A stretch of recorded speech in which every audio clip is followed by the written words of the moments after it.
أموات بل أحياء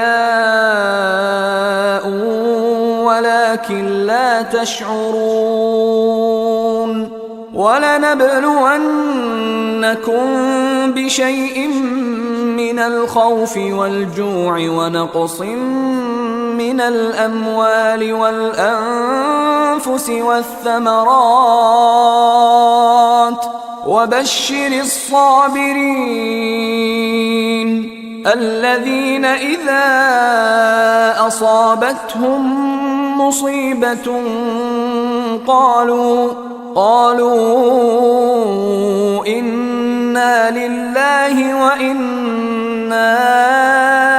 إليه راجعون أولئك عليهم صلوات من ربهم ورحمة وأولئك هم المهتدون إن الصفا والمروة من شعائر الله فمن حج البيت أو اعتمر فلا جناح عليه أن يطوف بهما ومن تطوع خيرا فإن الله شاكر عليم إن الذين يكتمون ما أنزلنا من البينات والهدى من بعد ما بيناه للناس في الكتاب أولئك يلعنهم الله ويلعنهم اللاعنون إلا الذين تابوا وأصلحوا وبينوا فأولئك أتوب عليهم وأنا التواب الرحيم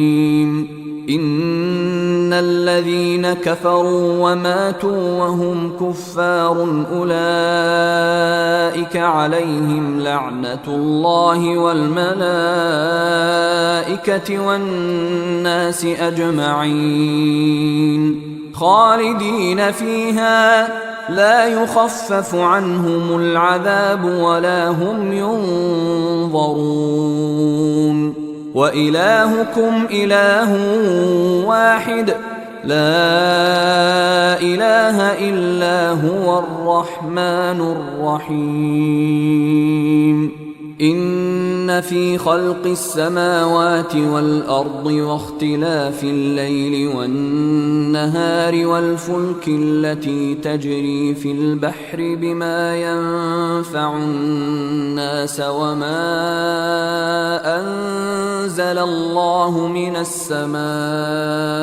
من ماء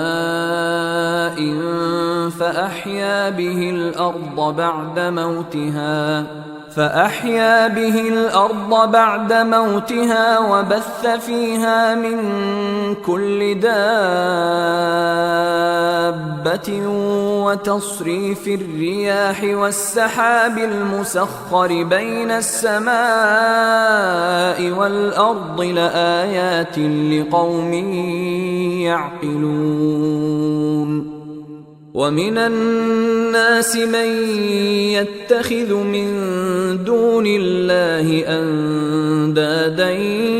يحبونهم كحب الله والذين آمنوا أشد حبا لله ولو يرى الذين ظلموا إذ يرون العذاب أن القوة لله جميعا وأن الله شديد العذاب إذ تبرأ الذين اتبعوا من الذين اتبعوا ورأوا العذاب وتقطعت بهم الأسباب وقال الذين اتبعوا لو أن لنا كرة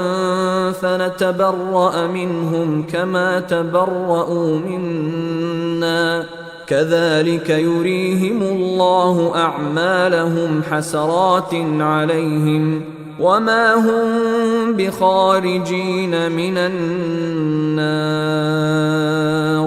يا أيها الناس كلوا مما في الأرض حلالا طيبا ولا تتبعوا خطوات الشيطان إنه لكم عدو مبين. إنما يأمركم بالسوء والفحشاء وأن تقولوا على الله ما لا تعلمون. وإذا قيل لهم اتبعوا ما أنزل الله قالوا بل نتبع ما ألفينا عليه آباءنا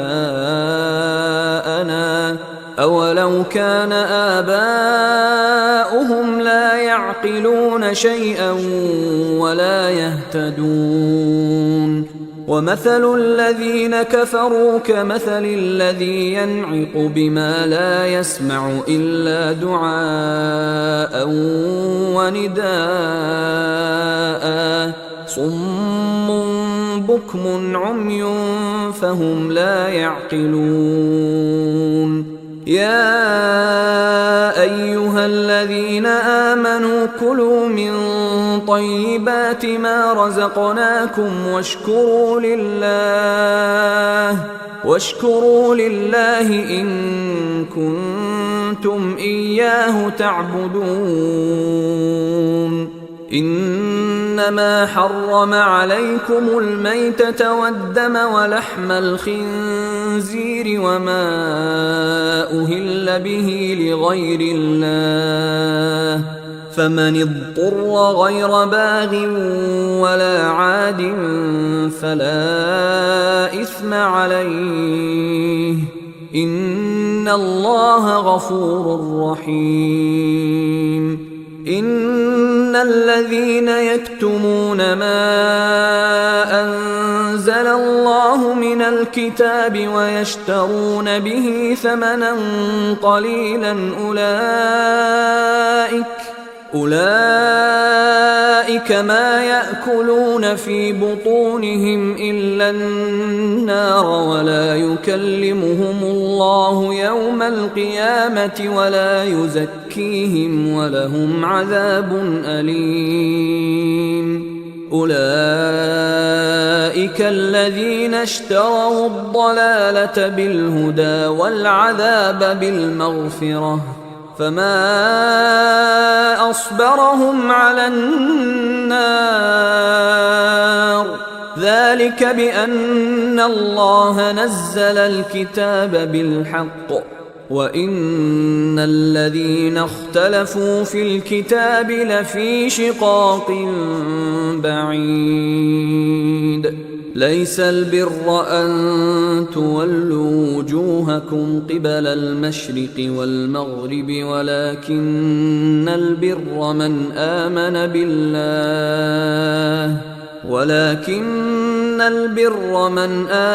بالله واليوم الآخر والملائكة والكتاب والنبيين وآتى المال على حبه ذوي القربى واليتامى والمساكين وابن السبيل والسائلين وفي الرقاب وأقام الصلاة وآتى الزكاة والموفون بعهدهم إذا عاهدوا والصابرين في البأساء والضراء وحين البأس أولئك الذين صدقوا وأولئك هم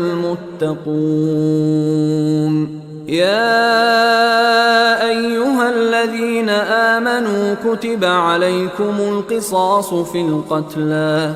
الحر بالحر والعبد بالعبد والأنثى بالأنثى فمن عفي له من أخيه شيء فاتباع بالمعروف وأداء إليه بإحسان ذلك تخفيف من ربكم ورحمة فمن اعتدى بعد ذلك فله عذاب أليم ولكم في القصاص حياة يا أولي الألباب لعلكم تتقون كتب عليكم إذا حضر أحدكم الموت إن ترك خيرا الوصية للوالدين والأقربين بالمعروف حقا على المتقين فمن بدله بعدما سمعه فإنما إثمه على الذين يبدلونه إن الله سميع عليم فمن خاف من موص جنفا أو إثما فأصلح بينهم فلا إثم عليه إن الله غفور رحيم يا أيها الذين آمنوا كتب عليكم الصيام كما كتب على الذين من قبلكم لعلكم تتقون أياما معدودات فمن كان منكم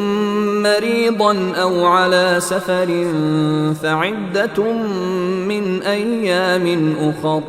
وعلى الذين يطيقونه فدية طعام مسكين فمن تطوع خيرا فهو خير له وأن تصوموا خير لكم إن كنتم تعلمون شهر رمضان الذي أنزل فيه القرآن هدى للناس وبينات من الهدى والفرقان فمن شهد منكم الشهر فليصم ومن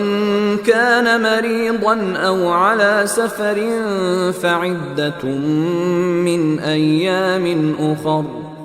يريد الله بكم اليسر ولا يريد بكم العسر ولتكملوا العدة ولتكبروا الله على ما هداكم ولعلكم تشكرون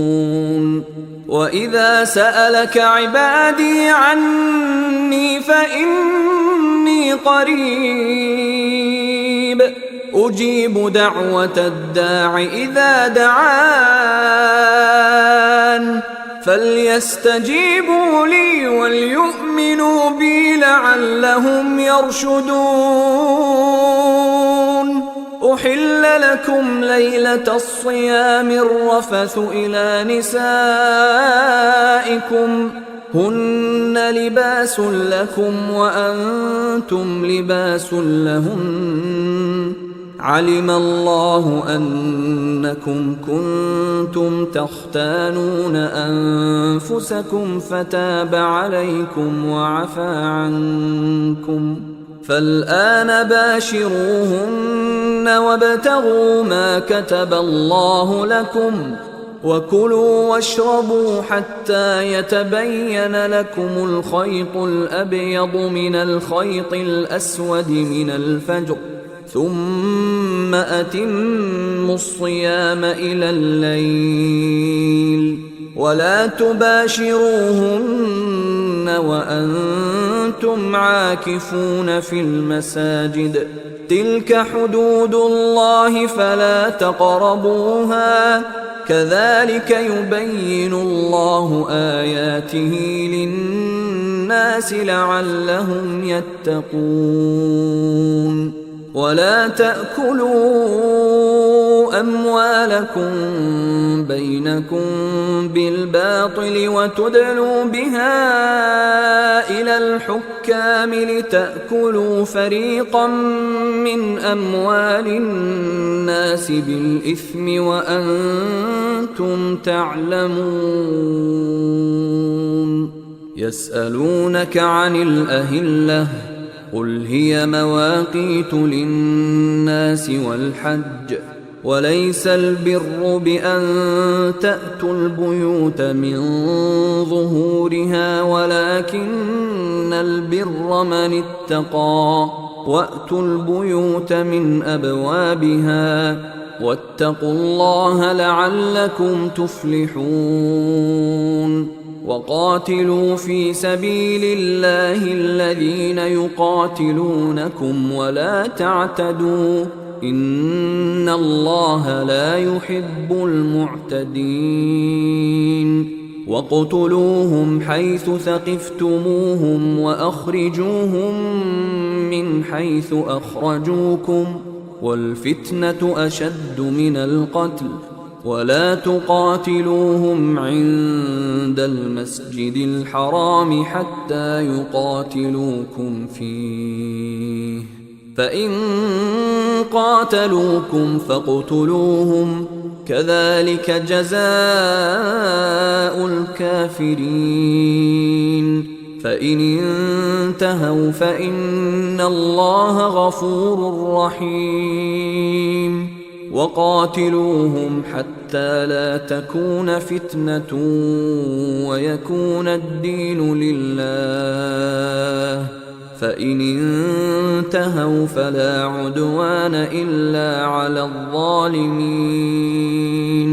الشهر الحرام بالشهر الحرام والحرمات قصاص فمن اعتدى عليكم فاعتدوا عليه بمثل ما اعتدى عليكم واتقوا الله واعلموا أن الله مع المتقين. وأنفقوا في سبيل الله ولا تلقوا بأيديكم إلى التهلكة وأحسنوا إن الله يحب المحسنين. وأتموا الحج والعمرة لله فإن أحصرتم فما استيسر من الهدي ولا تحلقوا رؤوسكم حتى يبلغ الهدي محله فمن كان منكم مريضا أو به أذى من رأسه ففدية من صيام أو صدقة أو نسك فإذا أمنتم فمن تمتع بالعمرة إلى الحج فما استيسر من الهدي فمن لم يجد فصيام 3 أيام في الحج و7 إذا رجعتم تلك 10 كاملة ذلك لمن لم يكن أهله حاضر المسجد الحرام واتقوا الله واعلموا أن الله شديد العقاب. الحج أشهر معلومات فمن فرض فيهن الحج فلا رفث ولا فسوق ولا جدال في الحج وما تفعلوا من خير يعلمه الله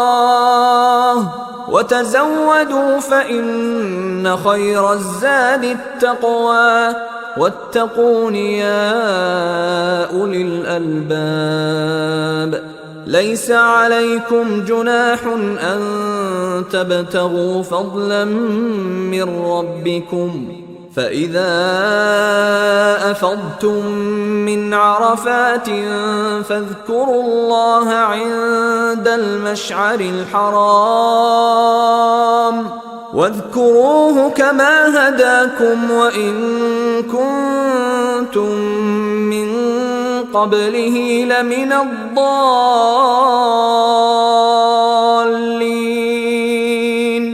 ثم أفيضوا من حيث أفاض الناس واستغفروا الله إن الله غفور رحيم فإذا قضيتم مناسككم فاذكروا الله كذكركم آباءكم أو أشد ذكرا فمن الناس من يقول ربنا آتنا في الدنيا وما له في الآخرة من خلاق ومنهم من يقول ربنا آتنا في الدنيا حسنة وفي الآخرة حسنة وقنا عذاب النار أولئك لهم نصيب مما كسبوا والله سريع الحساب واذكروا الله في أيام معدودات فمن تعجل في يومين فلا إثم عليه ومن تأخر فلا إثم عليه لمن اتقى واتقوا الله واعلموا أنكم إليه تحشرون ومن الناس من يعجبك قوله في الحياة الدنيا ويشهد الله على ما في قلبه وهو ألد الخصام وإذا تولى سعى في الأرض ليفسد فيها ويهلك الحرث والنسل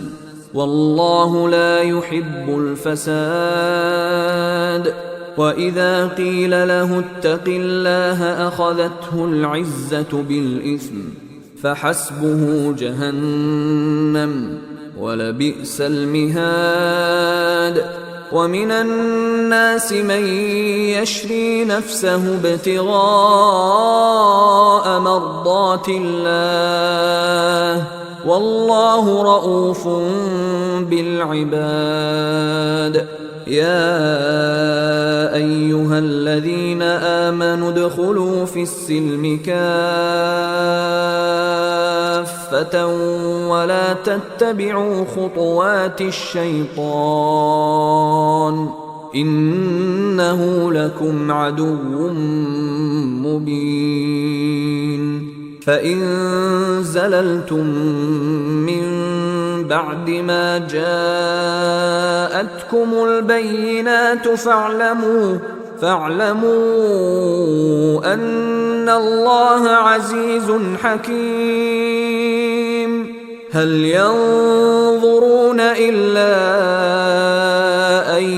يأتيهم الله في ظلل من الغمام والملائكة وقضي الأمر وإلى الله ترجع الأمور سل بني إسرائيل كم آتيناهم من آية بينة ومن يبدل نعمة الله من بعد ما جاءته فإن الله شديد العقاب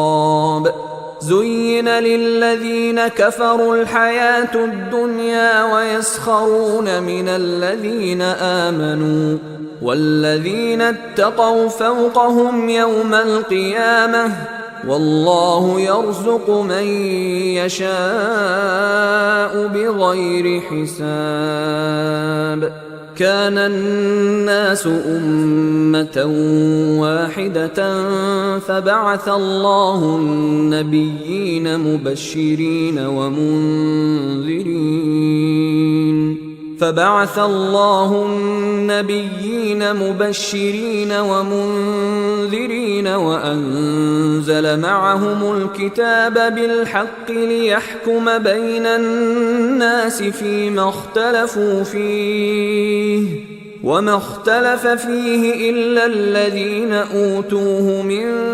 بعد ما جاءتهم البينات بغيا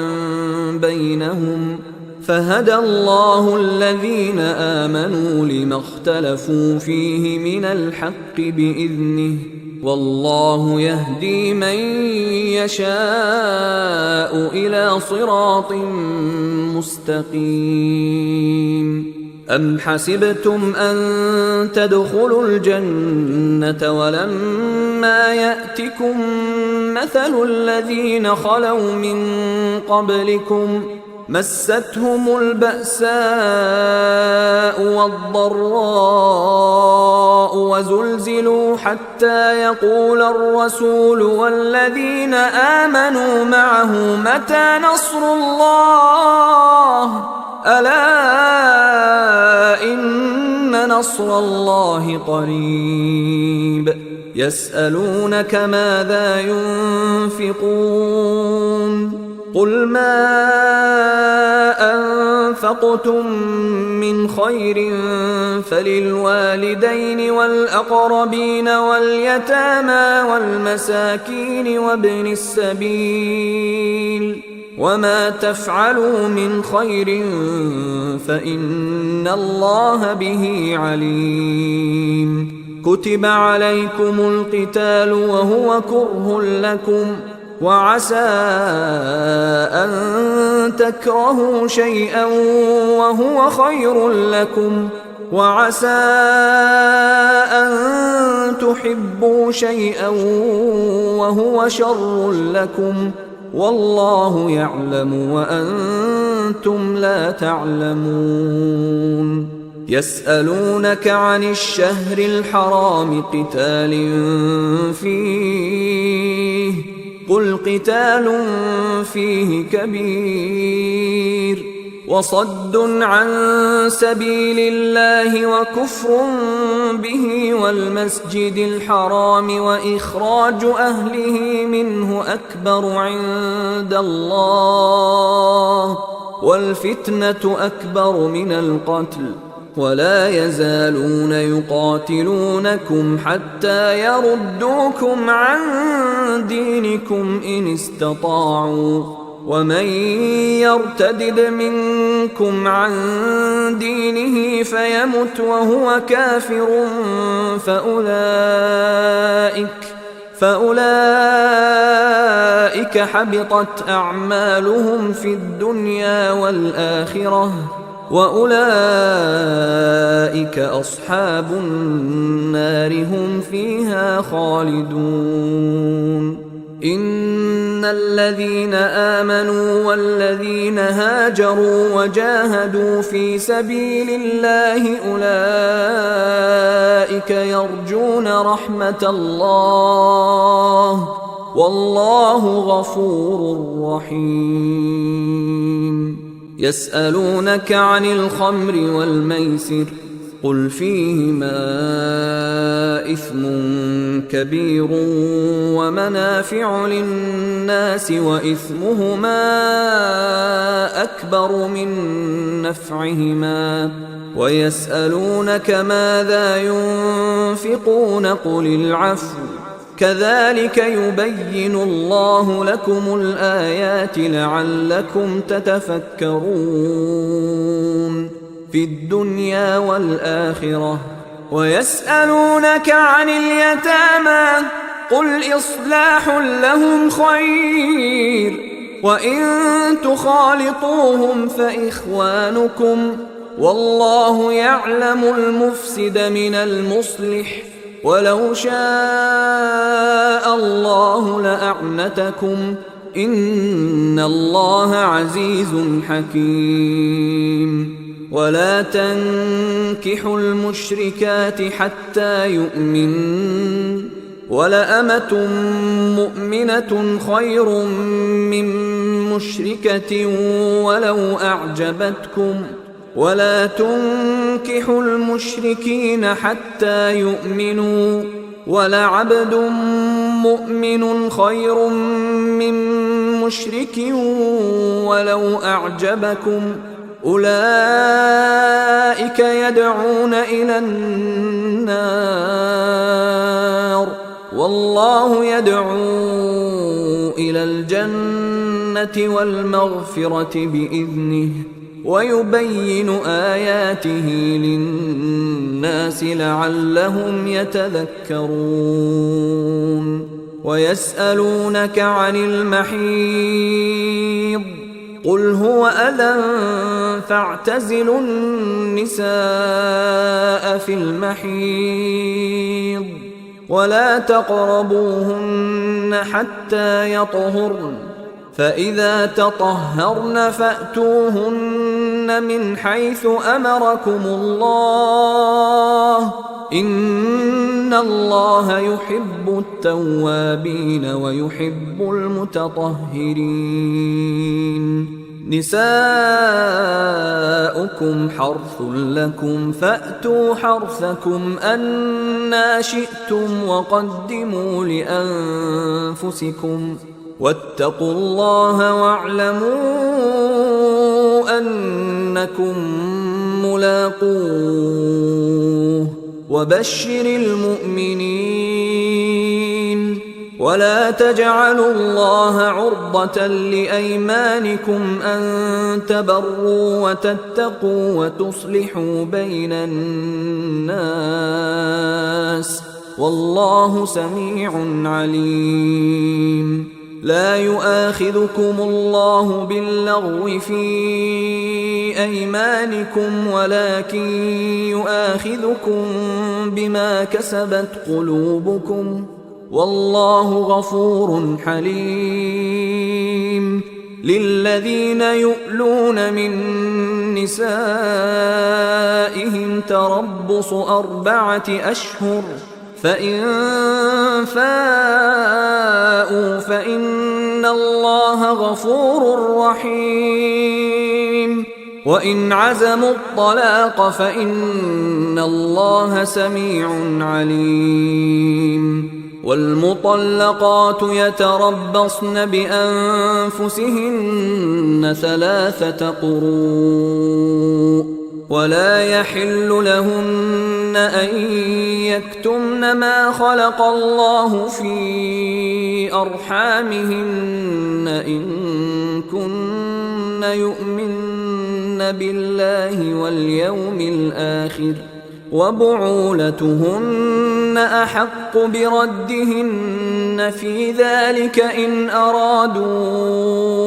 إصلاحا ولهن مثل الذي عليهن بالمعروف وللرجال عليهن درجة والله عزيز حكيم الطلاق 2 فإمساك بمعروف أو تسريح بإحسان ولا يحل لكم أن تأخذوا مما آتيتموهن شيئا إلا أن يخافا ألا يقيما حدود الله فإن خفتم ألا يقيما حدود الله فلا جناح عليهما فيما افتدت به تلك حدود الله فلا تعتدوها ومن يتعد حدود الله فأولئك هم الظالمون فإن طلقها فلا تحل له من بعد حتى تنكح زوجا غيره فإن طلقها فلا جناح عليهما أن يتراجعا إن ظنا أن يقيما حدود الله وتلك حدود الله يبينها لقوم يعلمون. وإذا طلقتم النساء فبلغن أجلهن فأمسكوهن بمعروف أو سرحوهن بمعروف، ولا تمسكوهن ضرارا لتعتدوا، ومن يفعل ذلك فقد ظلم نفسه. ولا تتخذوا آيات الله هزوا، واذكروا نعمة الله عليكم وما أنزل عليكم من الكتاب والحكمة يعظكم به، واتقوا الله واعلموا أن الله بكل شيء عليم. وإذا طلقتم النساء فبلغن أجلهن فلا تعضلوهن أن ينكحن أزواجهن إذا تراضوا بينهم بالمعروف، ذلك يوعظ به من كان منكم يؤمن بالله واليوم الآخر، ذلكم أزكى لكم وأطهر، والله يعلم وأنتم لا تعلمون. والوالدات يرضعن أولادهن حولين كاملين لمن أراد أن يتم الرضاعة، وعلى المولود له رزقهن وكسوتهن بالمعروف، لا تكلف نفس إلا وسعها، لا تضار والدة بولدها ولا مولود له بولده، وعلى الوارث مثل ذلك، فإن أرادا فصالا عن تراض منهما وتشاور فلا جناح عليهما. وإن أردتم أن تسترضعوا أولادكم فلا جناح عليكم إذا سلمتم ما آتيتم بالمعروف، واتقوا الله واعلموا أن الله بما تعملون بصير. والذين يتوفون منكم ويذرون أزواجا يتربصن بأنفسهن 4 أشهر وعشرا، فإذا بلغن أجلهن فلا جناح عليكم فيما فعلن في أنفسهن بالمعروف، والله بما تعملون خبير. ولا جناح عليكم فيما عرضتم به من خطبة النساء أو أكننتم في أنفسكم، علم الله أنكم ستذكرونهن ولكن لا تواعدوهن سرا إلا أن تقولوا قولا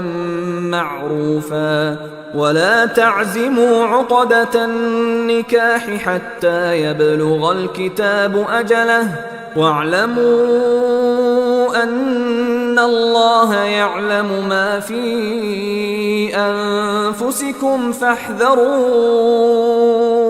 واعلموا أن الله غفور حليم. لا جناح عليكم إن طلقتم النساء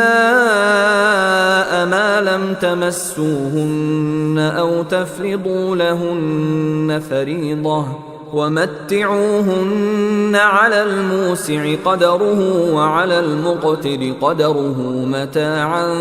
بالمعروف حقا على المحسنين. وإن طلقتموهن من قبل أن تمسوهن وقد فرضتم لهن فريضة فنصف ما فرضتم إلا أن يعفون أو يعفو الذي بيده عقدة النكاح وأن تعفوا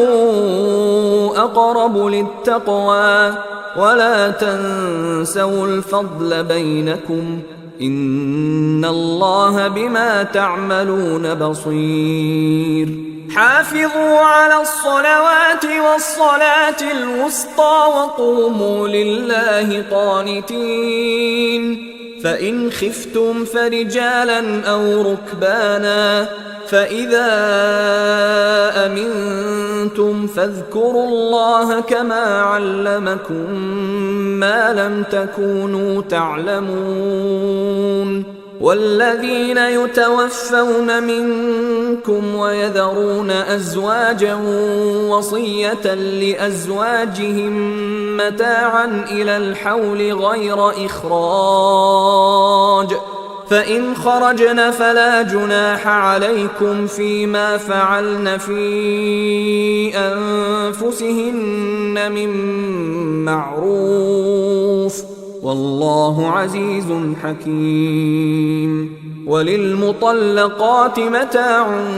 بالمعروف حقا على المتقين كذلك يبين الله لكم آياته لعلكم تعقلون ألم تر إلى الذين خرجوا من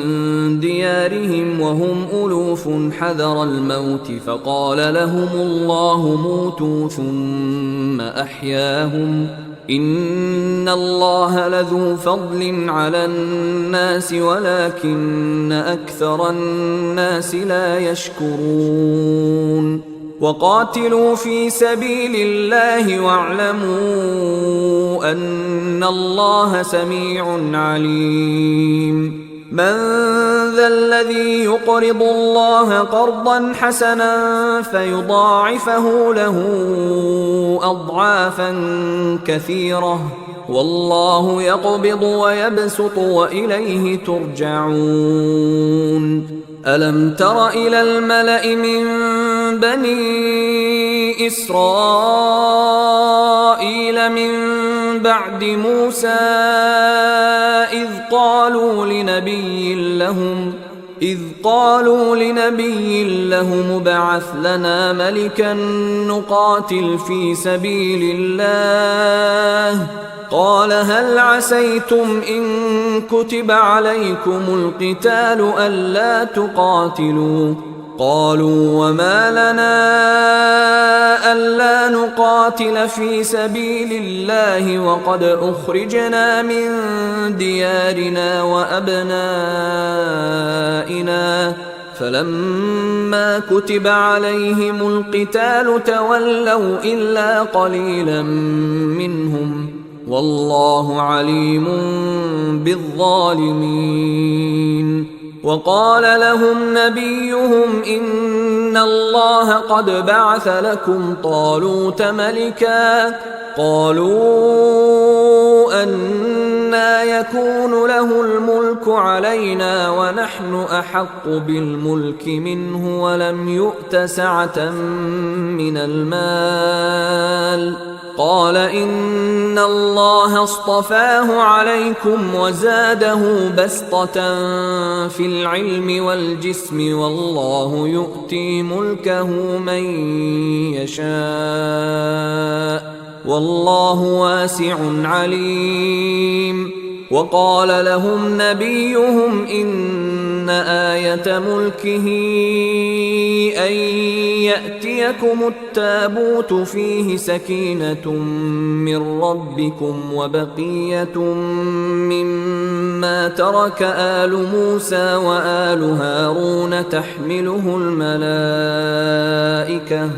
إن في ذلك لآية لكم إن كنتم مؤمنين فلما فصل طالوت بالجنود قال إن الله مبتليكم بنهر فمن شرب منه فليس مني ومن لم يطعمه فإنه مني إلا من اغترف غرفة بيده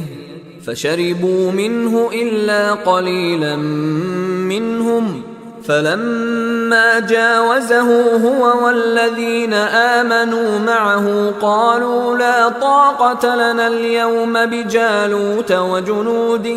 قال الذين يظنون أنهم ملاقو الله كم من فئة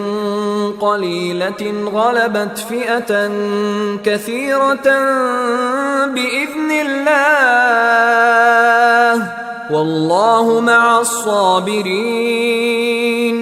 ولما برزوا لجالوت وجنوده قالوا ربنا أفرغ علينا صبرا وثبت أقدامنا وانصرنا على القوم الكافرين فهزموهم بإذن الله وقتل داود جالوت وآتاه الله الملك والحكمة وعلمه مما يشاء ولولا دفع الله الناس بعضهم ببعض لفسدت الأرض ولكن الله ذو فضل على العالمين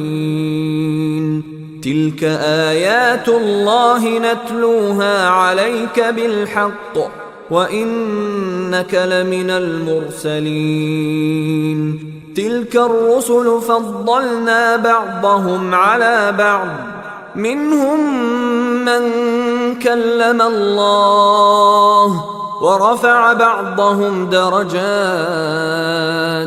وآتينا عيسى ابن مريم البينات وأيدناه بروح القدس ولو شاء الله ما اقتتل الذين من بعدهم من بعد ما جاءتهم البينات ولكن اختلفوا فمنهم من آمن ومنهم من كفر ولو شاء الله ما اقتتلوا ولكن الله يفعل ما يريد يا أيها الذين آمنوا أنفقوا مما رزقناكم من قبل أن يأتي يوم لا بيع فيه ولا خلة ولا شفاعة والكافرون هم الظالمون الله لا إله إلا هو الحي القيوم لا تأخذه سنة ولا نوم له ما في السماوات وما في الأرض من ذا الذي يشفع عنده إلا بإذنه يعلم ما بين أيديهم وما خلفهم ولا يحيطون بشيء من علمه إلا بما شاء وسع كرسيه السماوات والأرض ولا يؤوده حفظهما وهو العلي العظيم لا إكراه في الدين قد تبين الرشد من الغي فمن يكفر بالطاغوت ويؤمن بالله فقد استمسك بالعروة الوثقى لا انفصام لها والله سميع عليم الله ولي الذين آمنوا يخرجهم من الظلمات إلى النور والذين كفروا أولياؤهم الطاغوت يخرجونهم من النور إلى الظلمات أولئك أصحاب النار هم فيها خالدون. ألم تر إلى الذي حاج إبراهيم في ربه أن آتاه الله الملك إذ قال إبراهيم ربي الذي يحيي ويميت قال أنا أحيي وأميت قال إبراهيم فإن الله يأتي بالشمس من المشرق فأت بها من المغرب فبهت الذي كفر والله لا يهدي القوم الظالمين. أو كالذي مر على قرية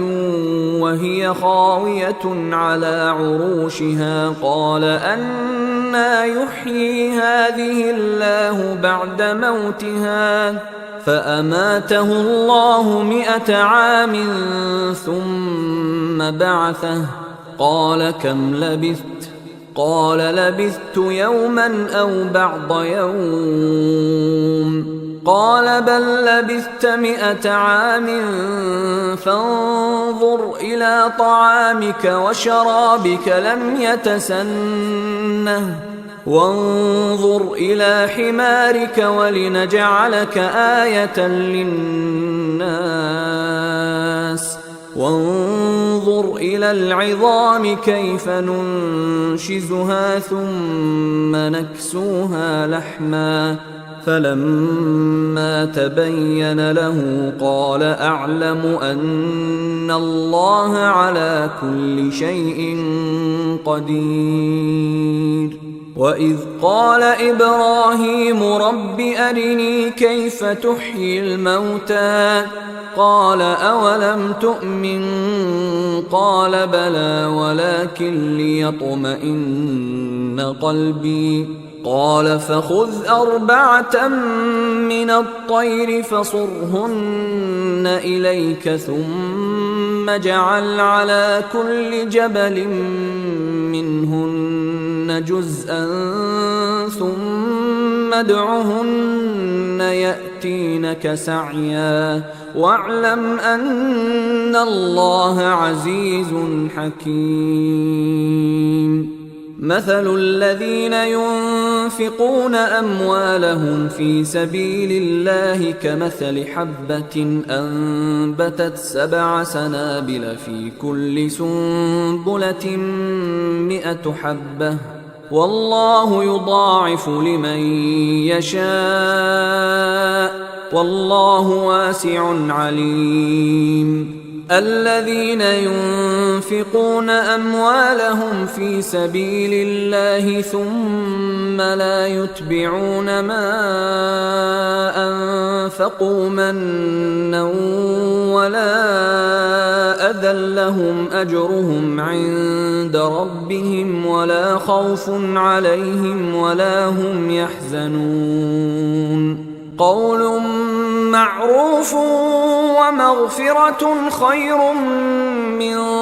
صدقة يتبعها أذى والله غني حليم. يا أيها الذين آمنوا لا تبطلوا صدقاتكم بالمن والأذى كالذي ينفق ماله رئاء الناس ولا يؤمن بالله واليوم الآخر فمثله كمثل صفوان عليه تراب فأصابه وابل فتركه صلدا لا يقدرون على شيء مما كسبوا والله لا يهدي القوم الكافرين. ومثل الذين ينفقون ينفقون أموالهم ابتغاء مرضات الله وتثبيتا من أنفسهم كمثل جنة بربوة أصابها وابل فآتت أكلها ضعفين فإن لم يصبها وابل فطل والله بما تعملون بصير. أيود أحدكم أن تكون له جنة من نخيل وأعناب تجري من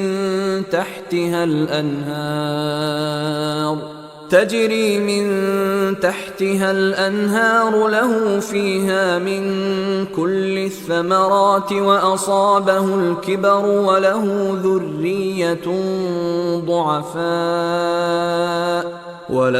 ذرية ضعفاء فأصابها إعصار فيه نار فاحترقت كذلك يبين الله لكم الآيات لعلكم تتفكرون. يا أيها الذين آمنوا أنفقوا من طيبات ما كسبتم ومما أخرجنا لكم من الأرض ولا تيمموا الخبيث منه تنفقون ولستم بآخذيه إلا أن تغمضوا فيه واعلموا أن الله غني حميد. الشيطان يعدكم الفقر ويأمركم بالفحشاء والله يعدكم مغفرة منه وفضلا والله واسع عليم. يؤتي الحكمة من يشاء ومن يؤت الحكمة فقد أوتي خيرا كثيرا وما يذكر إلا أولو الألباب. وما أنفقتم من نفقة أو نذرتم من نذر فإن الله يعلمه وما للظالمين من أنصار. إن تبدوا الصدقات فنعما هي وإن تخفوها وتؤتوها الفقراء فهو خير لكم ويكفر عنكم من سيئاتكم والله بما تعملون خبير.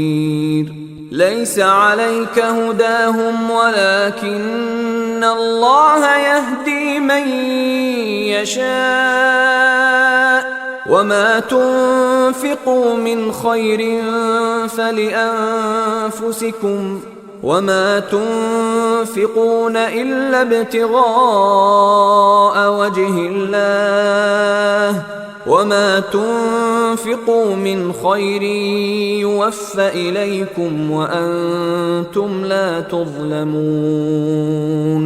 للفقراء الذين أحصروا في سبيل الله لا يستطيعون ضربا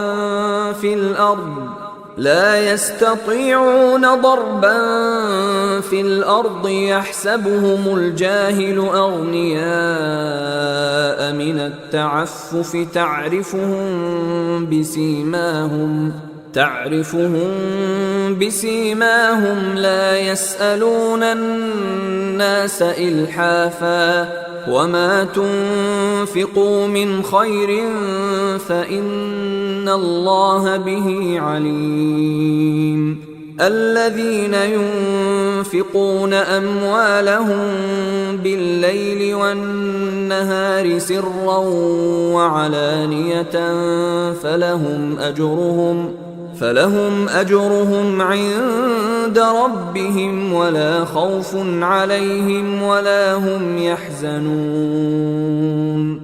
الذين يأكلون الربا لا يقومون إلا كما يقوم الذي يتخبطه الشيطان من المس،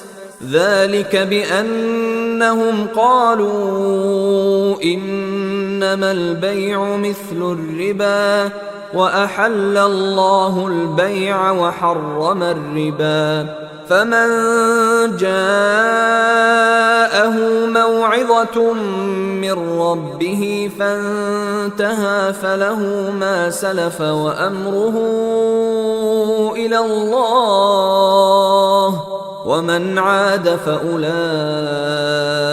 أصحاب النار هم فيها خالدون.